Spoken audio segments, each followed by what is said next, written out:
नमस्कार बंधुरा birds care चैनले आरो एकटी नतून भिडियोते आपनादेर सबाइके जानाई स्वागतम। तो बंधुरा जादेर टिया पाखिर बाच्चा সময়के अवश्यई बाजार थेके किने आनबेन, किन्तु बाड़ीते एने सबथेके बड़ो जे प्रब्लेमटी हय सेटी हलो टिया पाखिर बाच्चाके आपनारा कि खाওয়াবেন एटाई बुझते पारेन ना। कारण एकदम छोटो टिया पाखिर बाच्चार शरीरे एकदमई लोम थाके ना, तो तादेर कि खाওয়াতে হয়, कि खाওয়ালে तादेर पेटे प्रब्लेम हबे ना, तादेर शरीरटा भालो थाकबे एबं कि खाওয়ালে तादेर पेटे प्रब्लेम होते पारे, तादेर शरीर खाराप होते पारे एबं एमन किछु खाबार आछे जा खाওয়ালে কিন্তু বাচ্চার মৃত্যু পর্যন্ত হতে পারে। তো বন্ধুরা আজকের ভিডিওতে আমি আপনাদের বলবো যে টিয়া পাখির বাচ্চার হোমমেড খাবার মানে হ্যান্ড ফিডিং যে খাবারগুলো আছে সেটা বাড়িতে কিভাবে আপনি তৈরি করবেন। অনেকে অনেক রকম ভাবে কিন্তু অনেক কিছু মেশাতে আপনাকে বলবে, কিন্তু আমি আমার টিয়া পাখির বাচ্চাদের কিন্তু মাত্র একটা জিনিসই খাইয়েছি।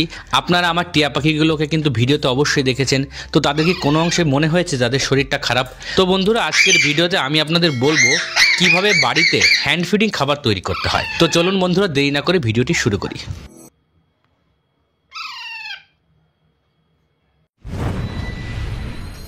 তো বন্ধুরা হ্যান্ড ফিডিং ফর্মুলা বানানোর জন্য ভুট্টার যে বেসন আছে এটি কিন্তু বাজারে কিনতে পাওয়া যায়, দেখবেন পাউডার টাইপের হয়। ভুট্টার বেসন আপনি বাজার থেকে কিনে আনবেন। ইন্ডিয়াতে রাজধানী বেসন বা ফরচুন বেসন নামে আসে, আর বাংলাদেশে যারা আপনারা থাকেন ভুট্টার বেসন যে কোনো কোম্পানির প্যাকেট হোক বা লুজ হোক, তো এই প্যাকেটটা কেনার চেষ্টা করবেন, লুজটা না দেওয়ার চেষ্টা করবেন। এই প্যাকেট বেসন আপনি বাড়িতে কিনে আনবেন। তারপর বাড়িতে আনার পর 15 ml মতো জল নেবেন। 15 ml জল নিয়ে সেটাকে হালকা করে গরম করবেন, বেশি গরম করবেন না, উষ্ণ গরম করবেন। তো এই উষ্ণ গরম জলের মধ্যে কিছুটা এই ভুট্টার বেসন দিয়ে দেবেন, পরিমাণ মতো দেবেন, যাতে যে মিশ্রণটা তৈরি হচ্ছে সেটি বেশি গাঢ়ও না হয় বেশি পাতলাও না হয়। পাতলা হলে কিন্তু টিয়া পাখির বাচ্চার পায়খানা পাতলা হয়ে যাবে, আর বেশি গাঢ় হলে কিন্তু টিয়া পাখির বাচ্চার হজম হবে না। তো আপনারা এমনভাবে মিক্স করবেন যেন বেশি গাঢ় না হয় বেশি পাতলা না হয়। তো এই যে মিশ্রণটি তৈরি হলো, এই মিশ্রণটি কিন্তু টিয়া পাখিকে চামচ দিয়েও খাওয়াতে পারেন, বা চামচ দিয়ে যদি খেতে না চায় তাহলে সিরিঞ্জ দিয়েও খাওয়াতে পারেন।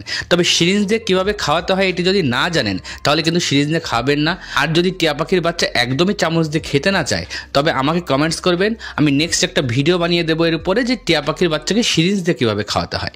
তো বন্ধুরা এই মিশ্রণটি যদি খাওয়ান তাহলে কিন্তু টিয়া পাখির বাচ্চার কোনো প্রবলেম হবে না। তবে একটা জিনিস অবশ্যই খেয়াল রাখবেন, শুধু এই মিশ্রণটি খাওয়ালে কিন্তু টিয়া পাখির বাচ্চার শরীর ভালো হবে না। আপনাকে বাড়িতে কিছু মেডিসিন রাখতে হবে। কি কি মেডিসিন এই মিশ্রণের মধ্যে দেবেন সেগুলো আমি বলে দিচ্ছি। প্রথম মেডিসিনটি হলো নিওপেপটিন, দ্বিতীয় মেডিসিনটি হলো মাল্টিভাইটামিন, যে কোনো মাল্টিভাইটামিন হোক, সেটা জিঙ্কোবিট হোক বা যে কোনো মাল্টিভাইটামিন হোক। তৃতীয় মেডিসিনটি হলো মেট্রোজিল। চতুর্থ মেডিসিনটি হলো যে কোনো ক্যালসিয়াম বা ভিটামিন D3 ড্রপ। তো এইগুলো কিন্তু আপনি বাড়িতে কিনে রাখবেন। আর যখনই টিয়া পাখির বাচ্চাকে এই মিশ্রণটি দেবেন সবসময় নিওপেপটিন বা এনজাইম কোনো ড্রপ বা সিরাপ হোক সেটি 2 ড্রপ করে অবশ্যই কিন্তু এর মধ্যে মিশ্রিত করে দেবেন। আর জিঙ্কোবিট মানে যে কোনো মাল্টিভাইটামিন সেটা 1 ড্রপ করে যখনই খাওয়াবেন তখনই কিন্তু এদের দেবেন। আর যদি দেখেন টিয়া পাখির বাচ্চার পায়খানা একদম পাতলা হচ্ছে তাহলে মেট্রোজিল ড্রপটা 1 থেকে 2 ড্রপ করে সকাল সন্ধ্যা এদের দিতে পারেন। আর ক্যালসিয়াম ড্রপটা দিনে একবার দেবেন খাবারের মধ্যে মিশিয়ে। তো যখন ক্যালসিয়াম ড্রপটা দেবেন সেই সময়টা কিন্তু মাল্টিভাইটামিন ড্রপটা দেবেন না। মানে দিনে যদি আপনারা 3 থেকে 4 বার খাওয়ান তাহলে 3 বার জিঙ্কোবিট দেবেন আর একবার দেবেন না যে সেখানে ক্যালসিয়াম ড্রপটা দেবেন।